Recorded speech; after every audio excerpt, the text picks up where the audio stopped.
Cristo murió por nosotros y hemos sido redimidos. Podemos llegar a Él en el nombre y la sangre de Jesús y así un día recibir el perdón y la restauración, según consta en el capítulo 22, versículo 14 del libro de Apocalipsis, que dice: Bienaventurados los que lavan sus ropas para tener derecho al árbol de la vida y para entrar por las puertas en la ciudad. El pago, queridos amigos, ha sido hecho, y en el tiempo señalado por Dios ustedes serán capaces de ver la prueba por sí mismos. Ustedes que han estado aquí las 3 noches, aquellos de ustedes que estarán allá, y espero que traigan a sus amigos, o los que quieran ver todos los temas, verán todas estas cosas de nuevo.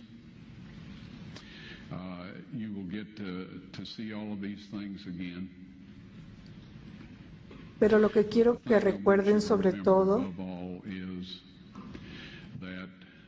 es que cuando estuvieron aquí les mostramos más que evidencia suficiente que es la prueba de que estas cosas se han encontrado.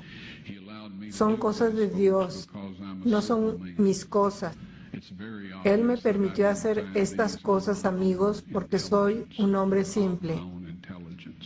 Es muy obvio que no he encontrado estas con mi propia inteligencia o por mi propia inteligencia.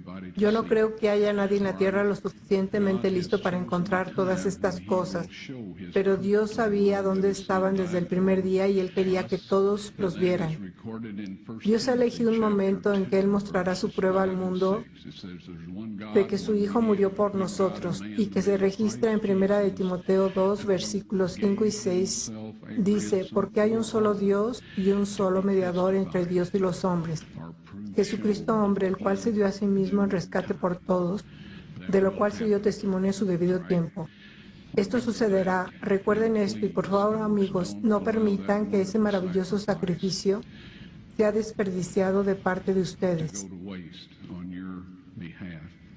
No permitan que Satanás diga: bueno, otras personas pueden ser salvadas, pero tú eres una lamentable muestra para siquiera creerlo. Eso no es verdad. Dios nos acepta donde estamos, perdona nuestros pecados, nos restaura a su semejanza, nos mantiene fieles hasta el final y luego nos da derecho al árbol de la vida para que podamos disfrutar de una eternidad con un Dios amoroso. Y dice en su palabra: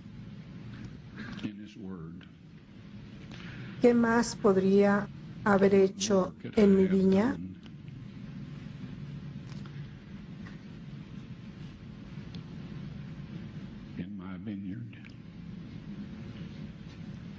La respuesta es nada.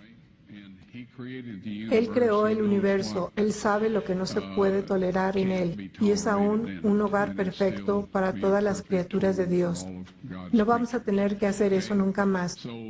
Nosotros simplemente hagamos lo que acabo de decir. Tenemos acceso directo al trono de Dios, podemos acercarnos confiadamente ante el trono de la gracia. Pero la medida del pecado es la misma. Pablo en el Nuevo Testamento dice: yo no habría conocido el pecado sino por el mandamiento que dice: no codiciarás. Ahora, mucha gente dice: bueno, eso es grandioso, solo tenemos un mandamiento en el Nuevo Testamento, porque Pablo no dijo sobre el resto. Si en la Biblia se ponen los 10 mandamientos cada vez que el tema surge, tendríamos problemas para cargarla. Pero los que están interesados en la verdad y la justicia están muy conscientes de que él simplemente menciona uno de ellos.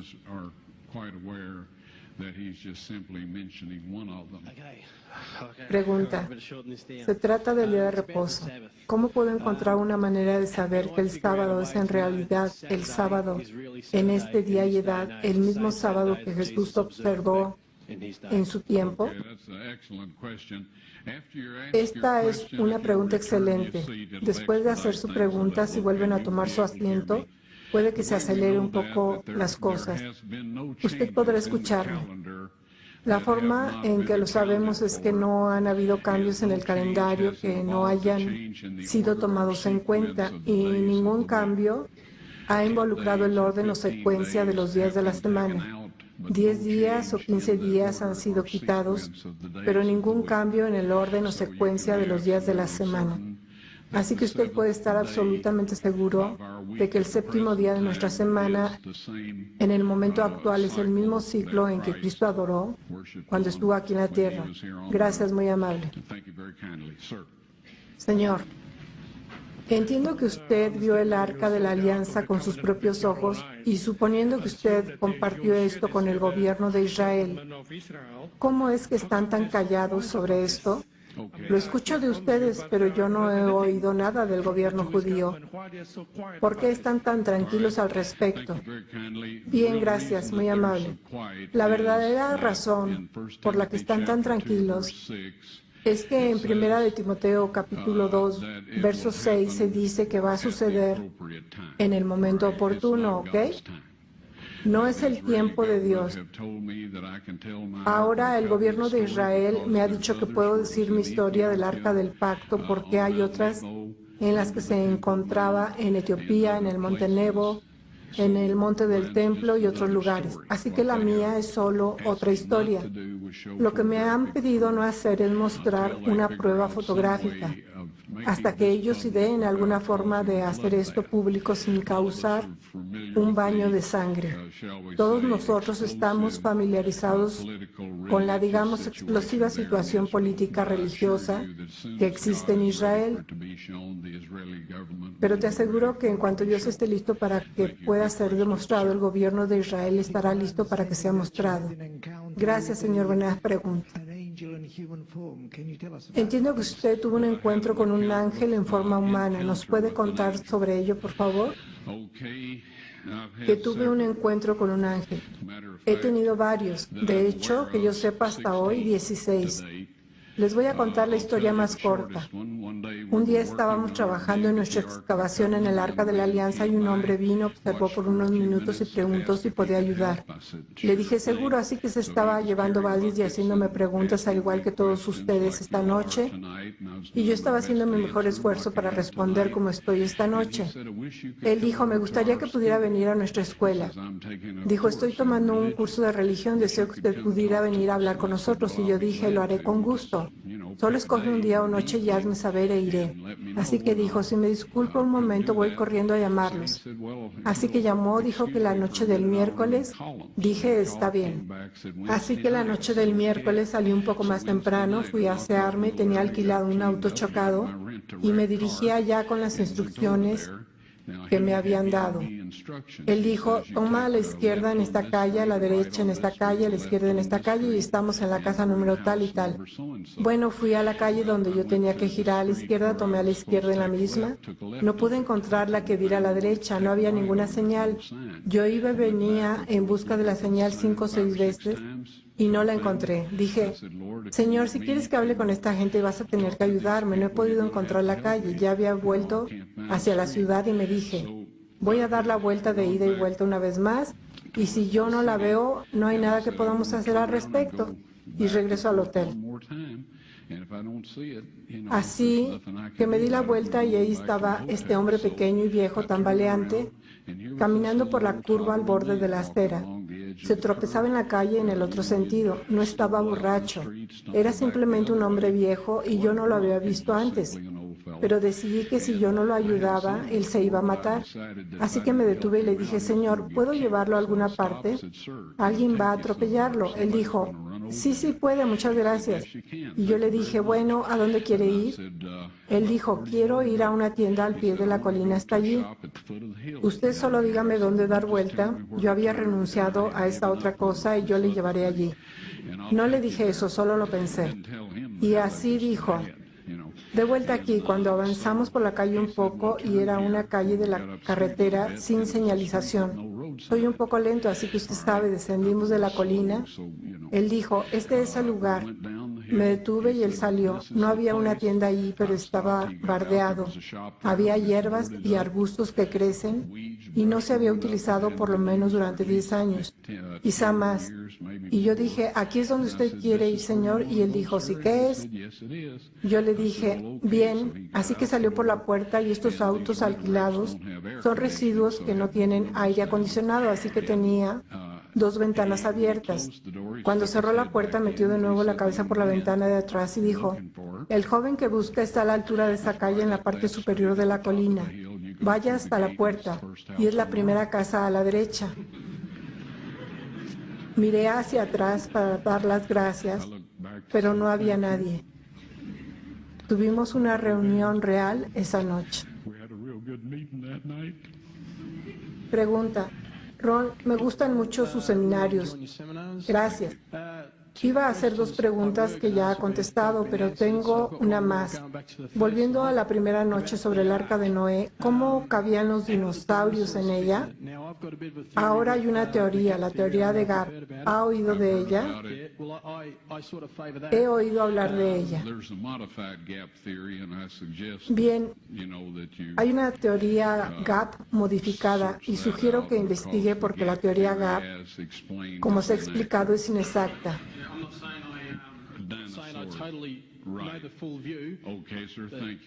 Sí, señor, gracias. Los dinosaurios. Bien, tengo su pregunta y es buena. Dinosaurios, ¿dónde estaban en el Arca de Noé? Antes de la inundación, mi amigo y geólogo Marty Plott explicó que antes del diluvio todos los minerales, los elementos y todo eso probablemente estaban mezclados uniformemente en el suelo. Había una pantalla de vapor alrededor de todo el planeta y era un terrario perfecto. Todo crecía a un tamaño mucho mayor, especialmente los reptiles crecen tanto como viven. Tenían una dieta perfecta y tenían un lugar perfecto para vivir. Los hombres vivían cerca de 1 millar de años. Los reptiles que tenemos hoy, sobre todo en Australia, si usted mira todos estos, se encuentra el Triceratops. Usted encontrará de todo, pero T-Rex, el paleontólogo hizo trampa. Tomaron el esqueleto de un canguro gigante, le quitaron sus pies, pusieron los pies de un emú gigante. Luego le metieron la cabeza de un cocodrilo y luego lo llamaron T-Rex. El resto de ellos los puede encontrar digamos, en forma de miniatura. La inundación removió todas estas cosas hacia arriba en bloques y hoy solo tenemos las huellas de estos elementos en nuestro suelo. Y ya nadie vive tanto ni crece tanto. La teoría de Gap en Nahum capítulo 1 versículo 9 dice: ¿qué pensáis contra el Señor? Él hará consumación, no tomará venganza 2 veces de sus enemigos. Lo que significa que nunca ha ocurrido antes y nunca volverá a suceder. Por lo tanto, no había tiempo antes de Adán, cuando había un montón de gigantes. Génesis 6 dice que había gigantes en esta tierra. Pregunta, al parecer la reina de Saba fue a Salomón y Salomón construyó una réplica del arca y actualmente se encuentra en Etiopía y estos tapices se supone que lo demuestran. ¿Es eso cierto?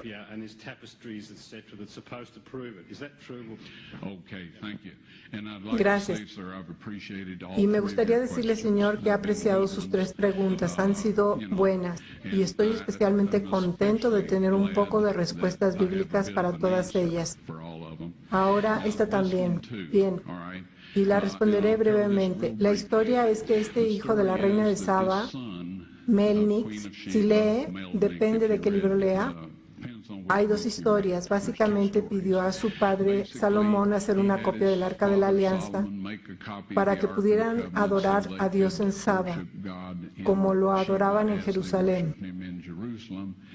Sin embargo, Dios dice que Él morará allí en Jerusalén y recuerde la oración de Daniel, oró hacia Jerusalén, por lo que no había habido ningún arreglo hecho para Saba. Sin embargo, vamos a continuar. Ahora bien, Salomón vivió alrededor del siglo 9 al 10 antes de Cristo. La reina de Saba, y si tenían un hijo que vivió alrededor de entonces. Ahora, si usted va a su capítulo 10 de la Biblia en el libro de Ezequiel, encontrará allí, y yo no le daré los versos simplemente porque no lo recuerdo, pero en el capítulo de Ezequiel dijo: vi al Espíritu de Dios levantarse de los querubines, y un poco después dice: he visto al Espíritu de Dios moverse al umbral de la puerta de la casa. Luego, unos pocos versos adelante dijo: vi al Espíritu levantarse sobre la casa, sobre la ciudad, e ir hacia el este. El Espíritu de Dios, la gloria o Shekinah, es lo mismo. Diferentes nombres, la misma cosa. Ahora la pregunta que quiero hacerle a usted, y creo que obtendrá la respuesta correcta, es: ¿pudo la reina de Saba, Salomón, el hijo o cualquiera conseguir que la gloria Shekinah pasara del arca real a la copia y permanecer ahí durante 450 años hasta que Ezequiel la vio salir? No. Gracias, muy amable. Pregunta, solo una rápida. Cuando la gente se acercó al sitio, ¿es cierto que algunos han caído muertos y desmayados?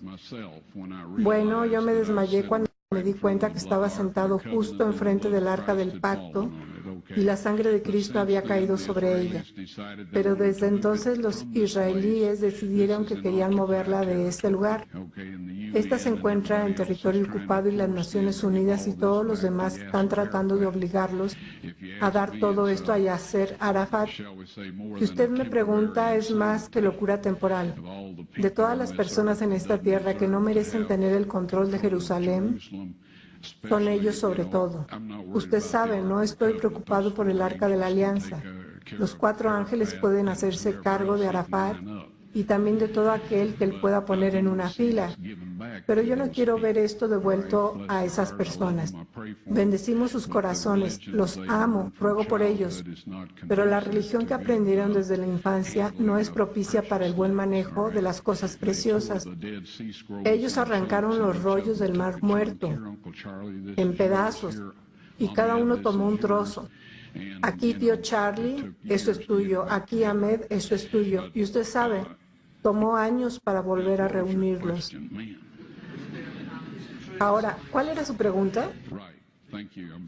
Sí, estoy de vuelta en la pista. De todos modos, los israelíes de alguna manera seleccionaron 6 hombres, o pueden haber seleccionado 8, porque era común en los tiempos bíblicos que 8 personas llevaran el Arca de la Alianza.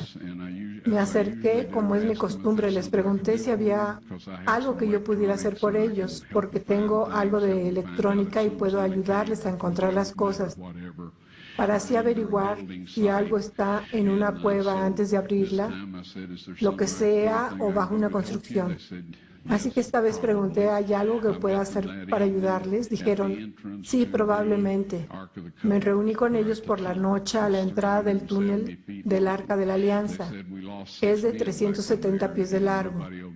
Dijeron que perdieron 6 hombres ahí dentro y nadie iría a ver lo que les pasó. Así que fui.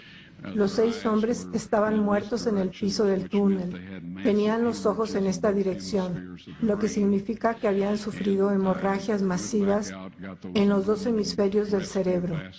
Volví a salir, puse las cestas de rescate de aluminio con 100 pies de cuerda en ellas, inclinándolas dentro una a la vez. Las sostenía en alto cuando ellos las sacaban y traían otro cuando lo hacían. De cualquier manera, sellaron todo por fuera con rocas. Hicieron un muro de piedra ahí desde entonces. Pero no hace falta decirlo, los muros de piedra no hacen una cárcel. Usted sabe, como dijo un poeta anciano, ni eso pone una barricada al trono terrenal de Dios. Gracias. Señor, y esta es la última pregunta. Gracias por todo lo que nos ha estado diciendo esta noche. Es un placer. ¿Podría, por favor, llevarnos de nuevo a su inicio y cómo empezó todo esto para usted y su caminar en fe? Voy a tener que hacer esto muy rápido también. Básicamente estaba apagado en la religión porque no vi nada en ella. Vi un montón de falsedad, ficción e hipócritas en acción. Y eso no es nada amable de decir porque algunos de ellos eran mis propios padres. Así que decidí que no iba a tener que ver con esa basura.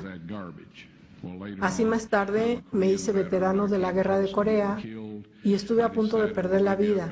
Decidí que sería mejor comprobar la Biblia por mí mismo para saber, ya sabes, si hay un Dios. Tenía que averiguarlo. Y así he estudiado las profecías. Y luego me fui a los museos, bibliotecas, libros de historia antigua y todo eso para tratar de ver si lo que se había profetizado había sucedido. En ese momento decidí que la Biblia o era la palabra de Dios divinamente inspirada o se había escrito y era como esos antiguos pergaminos fabricados recientemente de que hablé con ustedes antes. Y así los rollos del Mar Muerto salieron a la luz por aquella época. La traducción de ellos mostró que todos los libros del Antiguo Testamento, excepto el libro de Esther, estaban ahí. Y las profecías de Cristo estaban ahí. Fueron escritos durante el primer y segundo siglo antes de Cristo, con anotaciones indicando que eran copias de los manuscritos más antiguos. Y en ese momento me convencí de que la Biblia era la palabra de Dios. Así que simplemente dije, Señor, por favor, ayúdame a usar mi vida para algo útil. Estaba impresionado de ir a buscar el arca de Noé y un año después todas estas cosas que yo sabía dónde estaban. Y eso es básicamente, Dios simplemente decidió que quería que todos lo vieran. Supongo que fui el único voluntario en ese momento.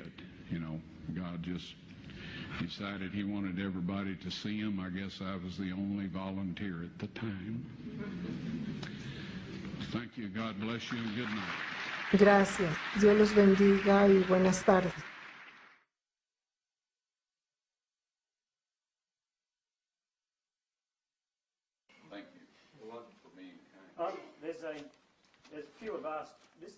Hay algunos de nosotros que recibimos esta carta que tuvo una amplia distribución en Australia y creo que ustedes la han visto y solo para que conste a algunos les gustaría escucharla.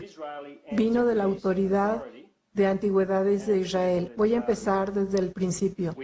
Estimado fulano de tal, gracias por su carta faxeada de fecha 16 de noviembre de 1998 preguntando por Ron Wyatt.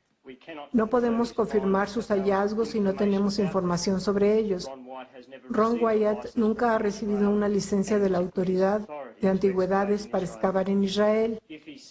Si dice que ha excavado en Israel, ha cometido un acto ilegal, ya que cada excavación debe estar autorizada por nuestra autoridad o nuestro predecesor, el Departamento Israelí de Antigüedades.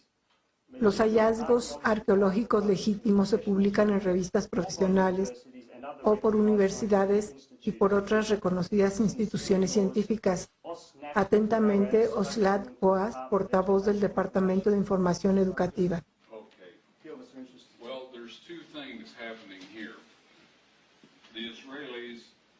Bueno, hay dos cosas que suceden aquí. Los israelíes no quieren que este descubrimiento se confirme hasta que se pueda hacer de una manera que no cause un baño de sangre. Eso es lo que me dijeron los hombres con los que trabajo. Y si usted tiene una memoria fotográfica, recordará sus nombres. Amos Kloner, Joseph Gad, Dan Bahat, el general Dory. Estos hombres me han pedido no mostrar mi permiso porque en la firma que autoriza el permiso está o están sus nombres. Y esto es parte de la prueba de que tengo una evidencia material que me han pedido no compartir.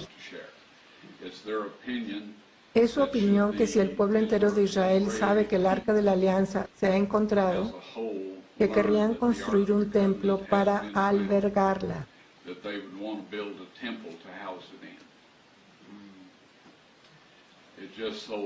Lo que pasa es que el tercer sitio más sagrado en el Islam o en la religión musulmana es la cúpula de la roca, que está sentada cerca de donde estaba el templo de Salomón. Irían en masa para hacer estallar la mezquita y empezar a construir un templo. Y los musulmanes, por así decirlo, tendrían una reacción violenta de eso. Y no solo tendríamos turistas que podríamos llamar fanáticos radicales y todo eso. No solo los tendríamos llamando por la sangre del pueblo israelí, sino que tendríamos a cada país musulmán en el planeta pidiendo lo mismo por causa del liderazgo. Aun cuando no gocen de simpatía, saben que pueden ser derrocados, como el Shah de Irán fue derrocado, si no atienden a alguno de los fanáticos religiosos de su pueblo.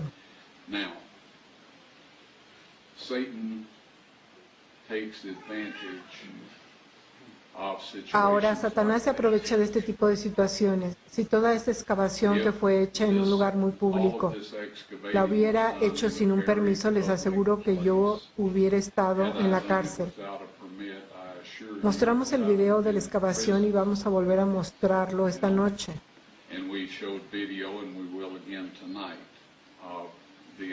Tuvimos que pensar en 14 personas que estuvieron trabajando allí en esa ocasión. Y aún así, enfrente de ellos dijeron que no es cierto. Sin embargo, esta es la forma en que los israelíes manejan las cosas. Si alguien les pregunta a estos hombres si conocen o no a Ron Wyatt, ellos dirán que no. No sabemos de Ron Wyatt. Cristina, ¿trajo ese libro con mi fea cara en la portada? ¿Lo tiene? ¿Podría usted abrirlo por mí?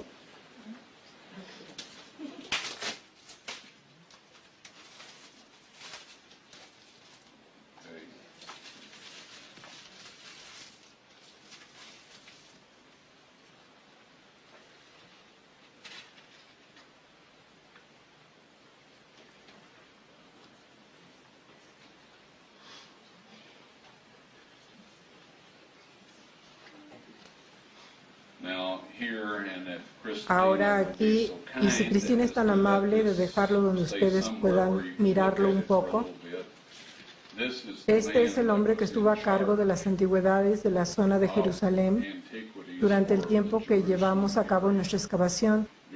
Cuando se le llamó y se le preguntó si conocía a Ron Wyatt, dijo no. Si usted busca en esta foto verá que la verdad es distinta. Todo lo que digo es esto.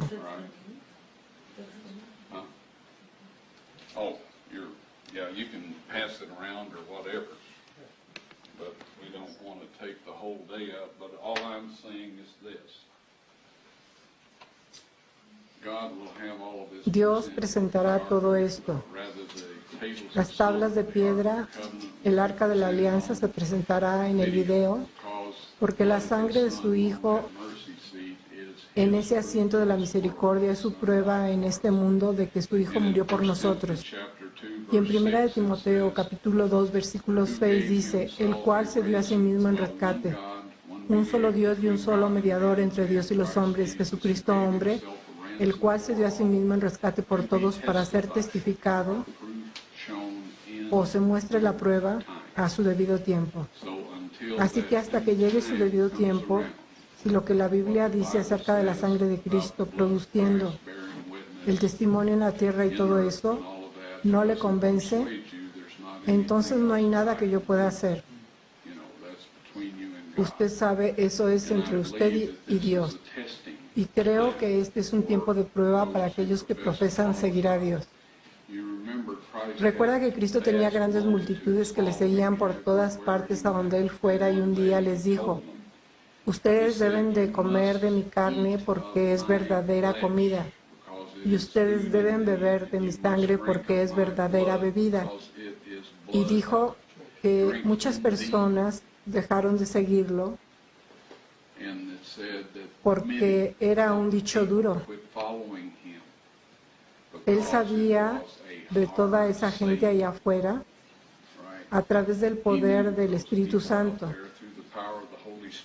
Él tenía el discernimiento.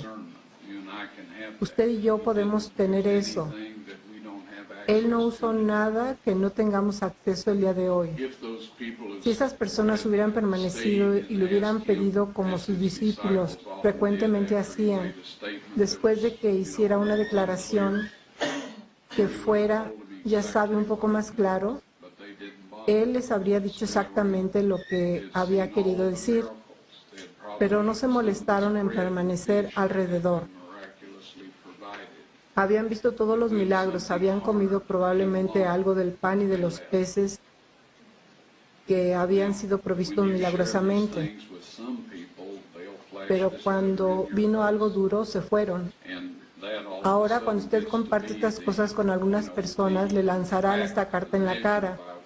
Y de pronto eso llegará a ser el hecho o la medida por la cual lo que digo y le muestro es medido.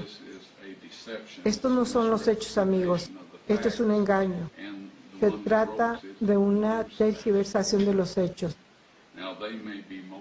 Y el que la escribió lo sabe. Ellos estarían motivados simplemente para evitar que sea hecha una confirmación. Esa puede ser su motivación. Pero la motivación de quienes muestran esto alrededor es simplemente tratar de destruir lo más precioso que Dios ha hecho por nosotros. Y trágicamente tendrán su día en el juicio, y me gustaría pedirles que oren por esas personas. Cristo murió por ellos. Dios los ama. Solo ruegue a Dios que de alguna manera intervenga en sus vidas, para que no estén luchando contra el Dios que tanto ha hecho por ellos.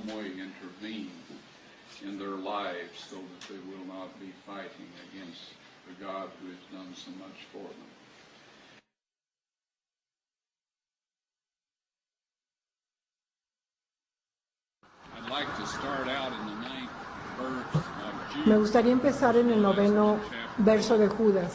Sé que es un libro de un capítulo y dice que Miguel estaba en pugna con Satanás sobre el cuerpo de Moisés y no trajo un juicio de maldición contra Satanás. Él simplemente pidió que el Señor lo reprendiera.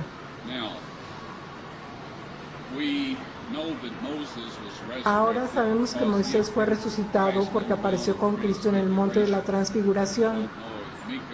No sé si Meca, el conductor del autobús, le señaló una de las candidatas para hacer esa montaña. Nadie sabe a ciencia cierta, pero Moisés estuvo allí con Cristo y Elías, como usted recuerda. Así que, ¿por qué Satanás contendía por eso?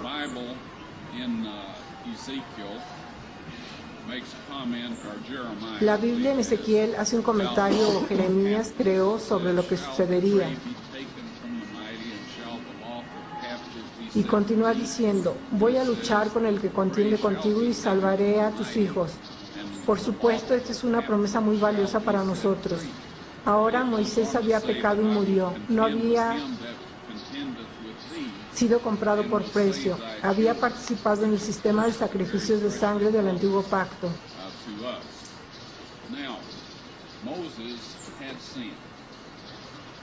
Pero hasta que Cristo murió, Moisés fue un cautivo legítimo de Satanás. Y no solamente Moisés, sino muchos otros fueron cautivos legítimos de Satanás hasta que Cristo murió.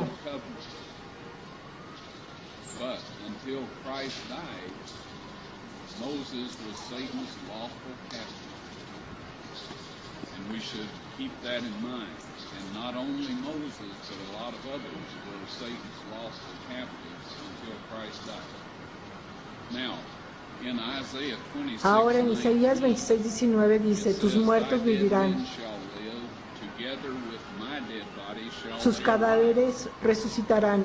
Y dice, despertad y cantad, moradores del polvo, porque tu rocío es como el rocío de hortalizas, y la tierra dará sus muertos. Esta fue la profecía dada 600 años antes de Cristo y se cumplió con la muerte de Cristo y se registra en Mateo capítulo 27 versículos 15 al 23.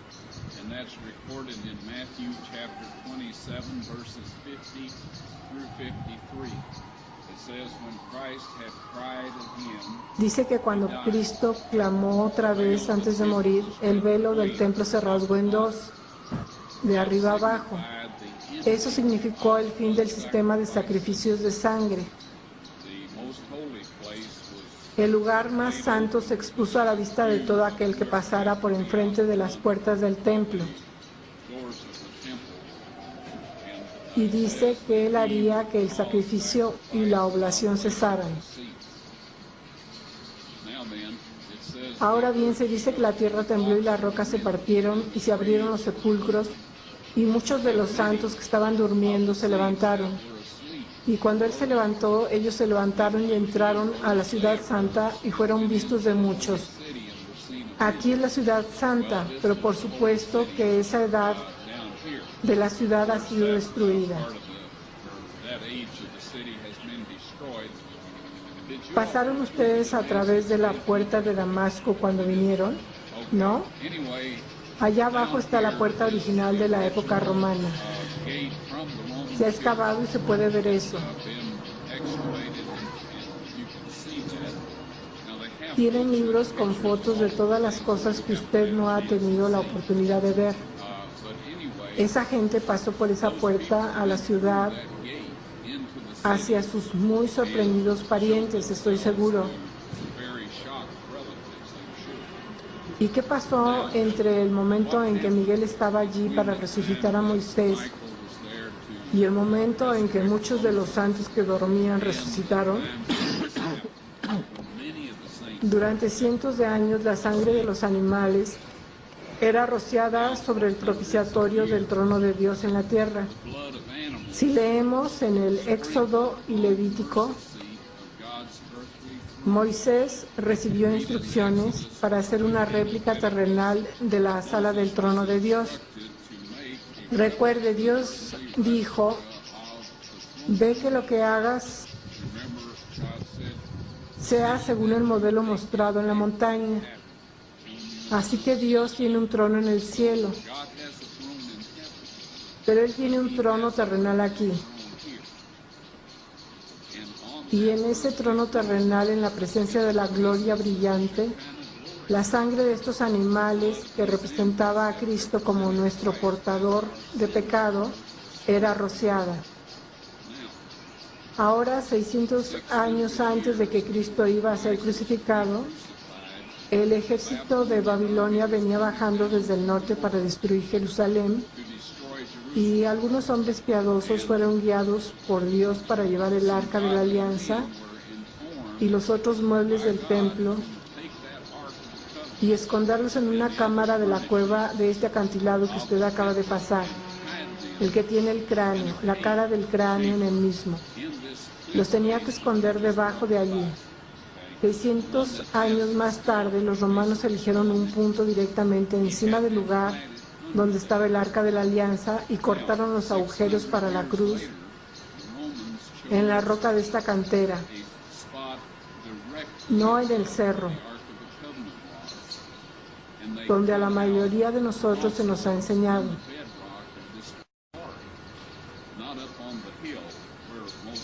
Pero me gustaría señalar que este es el monte Moriah. Incluso esta cantera que vemos aquí todavía es el monte Moriah.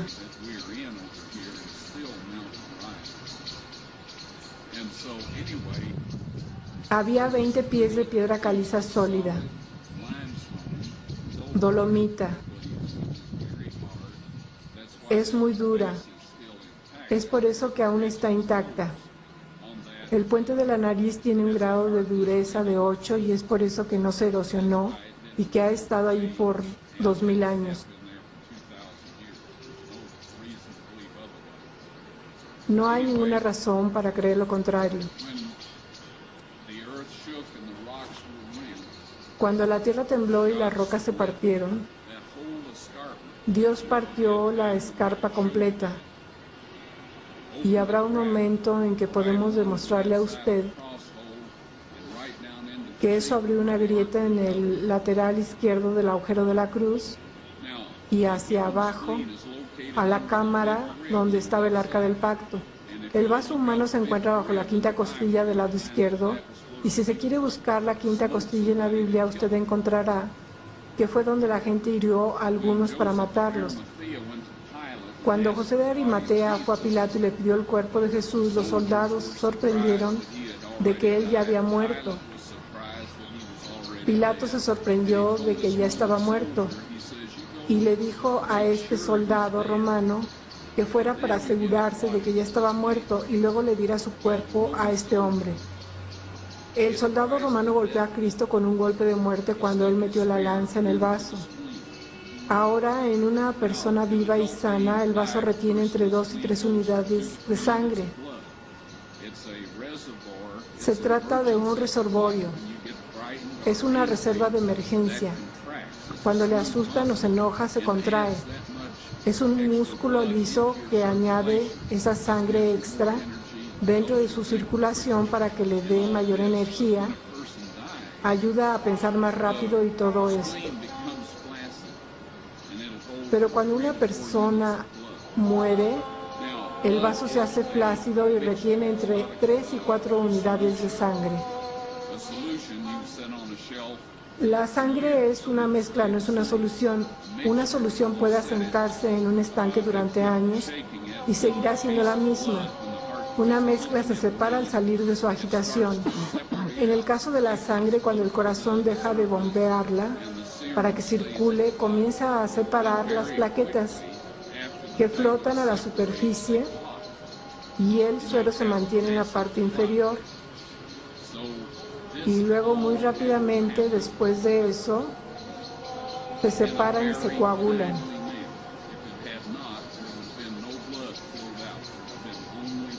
Y usted tiene un coágulo masivo, así que todo esto tenía que suceder de una manera muy oportuna. De lo contrario, no habría fluido la sangre hacia afuera. Habría habido solamente suero, así que Dios arregló todo esto. Y cuando el soldado romano metió su lanza en el costado de Cristo y la sacó, la sangre y el agua se derramaron.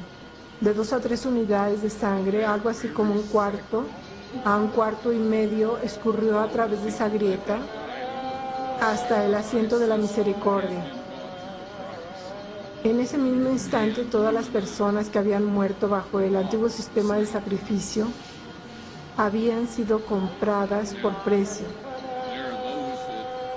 Y tú y yo fuimos comprados por el mismo precio. Ahora hay los que tienen otras opiniones. Bendecimos sus corazones. Todos aprendemos lo que nos enseñan y es difícil renunciar a algo que nos fue enseñado por personas que respetamos y amamos. Pero de todos modos fue la sangre de Cristo en ese asiento de la misericordia lo que cumplió con el pacto. La sombra encontró su realidad, el tipo encontró el antitipo en todos los casos. Y para mostrar que Dios lo aceptó, toda esta gente salió de la tumba. Ahora, aquellos de ustedes que reciben nuestro boletín probablemente leyeron acerca de la cueva de Macpela, que está a unos 20 kilómetros al sur de aquí. Encontramos que en esta cueva habían 3 grandes criptas funerarias para un hombre y su esposa. Había allí cerámica que data de tiempos de Abraham. No se encontraron dientes, ni pelo, ni huesos, ninguna indicación en absoluto de un cuerpo ahí o del residuo de un cuerpo. Encontramos algunos pedacitos parcialmente deteriorados y fosilizados de las especias que utilizaban. Parece que Abraham, Isaac y Jacob y sus esposas estuvieron entre ellos. Piense en el shock de la gente aquí en esta ciudad que los vio, y lo que me sorprende es que no hay registros fuera de la Biblia de que sucedió esto. Los gobernantes de las ciudades sin duda hicieron un gran esfuerzo para mantener todo eso en silencio. ¿Cómo sabemos o sospechamos que era la verdadera cueva de Macpela? Dios ha ocultado los lugares reales del conocimiento humano. Todos somos ratas de carga, cargamos un bolsillo lleno de cosas a la vez o ponemos un edificio grande sobre él de manera que usted no puede decir nada al respecto en los años posteriores. Pero Dios no quiso que eso sucediera aquí. Este es el lugar donde Cristo murió. A un centenar de yardas del lugar donde está usted sentado, es donde eso tuvo lugar. Y esta tumba justo aquí es la verdadera de donde Él resucitó.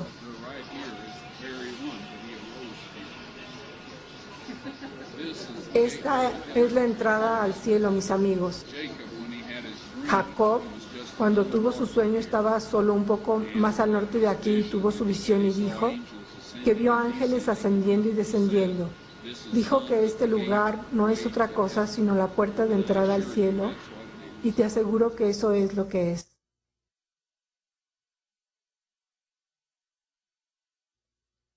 Este es probablemente el momento más precioso de todos, en mi trabajo de estas cosas que usted ha visto aquí.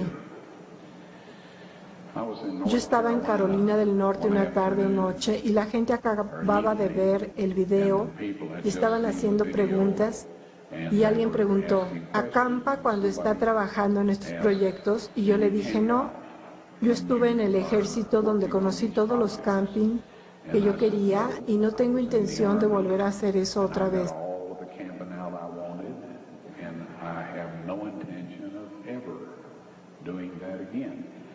Así que nos quedamos en un hotel realmente barato al norte de la puerta de Damasco, en la calle Nablus. Se llama el Hotel Jerusalén.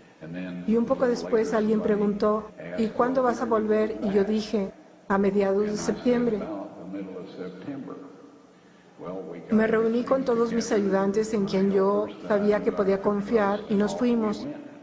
Cuando nos acercamos al Hotel Jerusalén, allí en los escalones del frente había un doctor que había estado en la audiencia en Hendersonville, Carolina del Norte, sin invitación, sin ser requerido.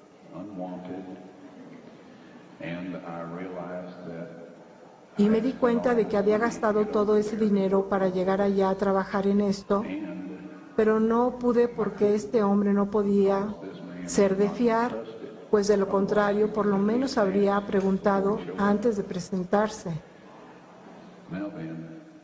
Soy muy sensible al asegurarme que Dios está conmigo en todo lo que hago. Estas cosas son muy importantes, amigos. Que nadie trate y use su propia inteligencia y astucia, las cuales, para empezar, no poseemos, para decidir qué hacer y cuándo hacerlo con estas cosas. Así que llegué a la conclusión de que Dios no me podía usar más, que uno de mis errores o lo que sea había sido demasiado y yo ya no estaba en su favor, y que Él no me estaba guiando más o este hombre no se habría presentado así. Así que solo dije una oración.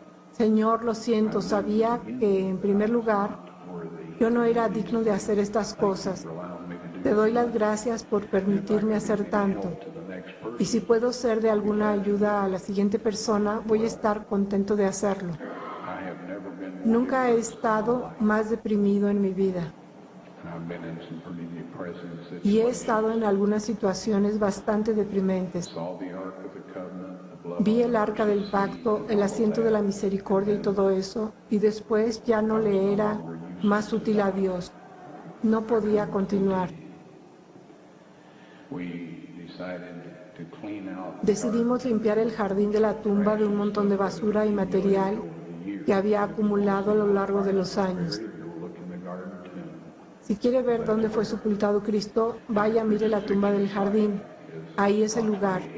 Y el sitio de la crucifixión está aproximadamente a 80 pies de la tumba del jardín. No voy a decirle más sobre eso hasta que podamos mostrar a usted el video. Pero sea como sea, yo tenía un ventilador que era una especie de refrigeración y estábamos un poco afuera porque hacía muchísimo calor y el ventilador dejó de funcionar. Así era la miseria, la extrema miseria. El doctor había estado ayudando y cuando el ventilador se descompuso, sacó su almuerzo y se escabulló de nuevo bajo algunos arbustos a mi derecha. Y en la sombra estaba comiendo su almuerzo y yo estaba sentado en el suelo tratando de arreglar este ventilador. No tenía nada para que una persona sobreviva. ¿Alguna vez ha estado en esa situación? De todos modos, oí una voz que decía, Dios te bendiga en lo que estás haciendo aquí. El dueño de esa voz sabía lo que estaba haciendo y me di cuenta por la forma en que él lo dijo. Me sorprendió, pues se suponía que no había ahí nadie que lo supiera.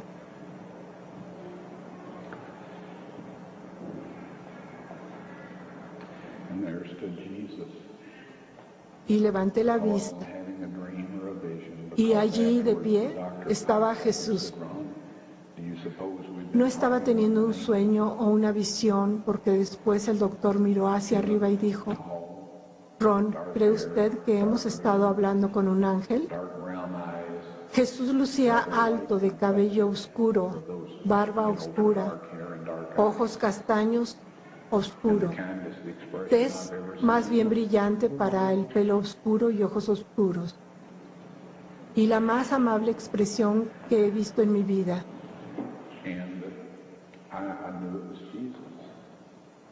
Y yo supe que era Jesús. Pero soy un investigador y pensé, voy a hacer algunas preguntas para estar seguro. Así que le dije, Señor, ¿tú vives por aquí? Y él dijo, no. El traje que llevaba era un poco similar a los que los árabes usan hoy en día. No exactamente, porque la ropa era tejida a mano, no tejida a máquina como la de hoy. Y de cualquier forma, él dijo, no. Y entonces le dije, ¿es usted un turista? Y él dijo, no.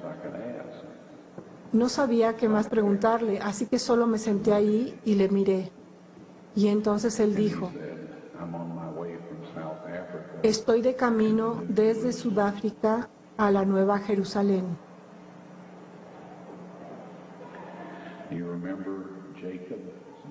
Recuerden a Jacob, que tuvo un sueño al norte de Jerusalén y vio una escalera y ángeles de Dios subiendo y bajando, y dijo, no es otra cosa que puerta del cielo. Cristo estaba de camino desde Sudáfrica a la Nueva Jerusalén. El profeta dijo que esa era la entrada al cielo.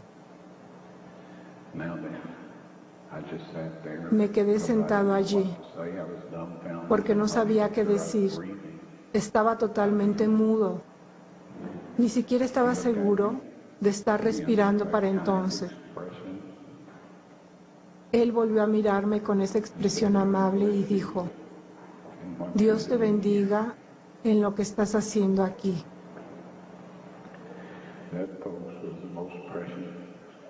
Ese, amigos, fue el más precioso momento de todo esto y el momento más preciado de toda mi vida. Espero que un momento aún más precioso vendrá para todos nosotros cuando podamos mirar esa maravillosa cara y oírle decir, venid, buen siervo y fiel, entra en el reino de tu Señor.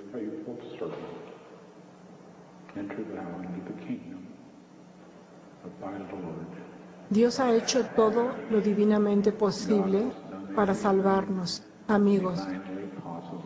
Por favor, no permitan que Satanás robe esto de usted. Vamos a bajar la cabeza por un momento.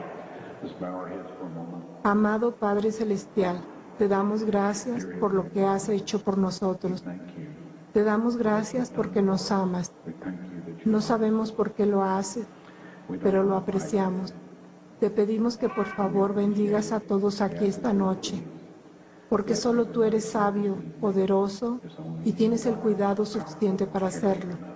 Haz de nosotros siervos fieles, diligentes, humildes, leales y veraces.